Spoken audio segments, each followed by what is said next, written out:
கலாரிதன் அப்படின்னு சொல்லி ஒரு நிறுவனம் ஐபிஓ வெளியிட போறாங்க. எஸ்எம்இ நிறுவனம் தான், ஸ்மால் அண்ட் மீடியம் என்டர்பிரைசஸ் நிறுவனம்.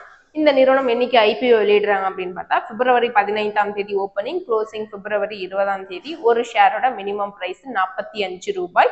ஐபிஓ பொறுத்தளவு லாட்ல தான் நம்ம ஷேர்ஸை வாங்க முடியும். இந்த நிறுவனம் ஒரு லாட்டுக்கு 3000 ஷேர் சொல்லியிருக்காங்க.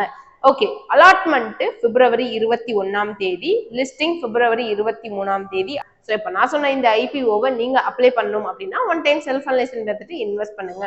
பட் உங்களுக்கு இதே போல IPO updates, stock market updates எல்லாம் தெரிஞ்சுக்கணும், நிறைய பல சுவாரஸ்ய தகவல்கள் நான் தெரிஞ்சுட்டு ட்ரேட் பண்ணணும்னு ஆசைப்படுறேன். மார்க்கெட் பத்தியான எனக்கு எந்த நாலேஜும் இல்லை அப்படின்னு நீங்களும் மார்க்கெட் பத்தி கத்துக்கிட்டு ஏர்ன் பண்ணணும்னு ஆசைப்படுறீங்கன்னா எந்த விஷயம் செய்யணும் அப்படின்னாலும் முழுமையா ஒண்ணு கத்துக்கிட்டு செய்யுங்க. ஏன்னா அவங்க சொன்னாங்க, என் ஃப்ரெண்டு சொன்னாங்க நான் ட்ரேட் பண்றேன்லாம் பண்ணாதீங்க. டெக்னிக்கல் வைஸ் 100% நான் மார்க்கெட் அனலைஸ் பண்ணி ட்ரேட் பண்ணி ஏர்ன் பண்ணணும்னு நினைக்கிறீங்கன்னா கமெண்ட் செக்ஷன்ல நீங்க உங்களோட ஃபோன் நம்பர் ஆட் பண்ணுங்க. எங்களுக்கு டீம் எக்ஸிக்யூட்டிவ் உங்களுக்கு கான்டாக்ட் பண்ணி கண்டிப்பா கைட் பண்ணுவாங்க. தேங்க்யூ.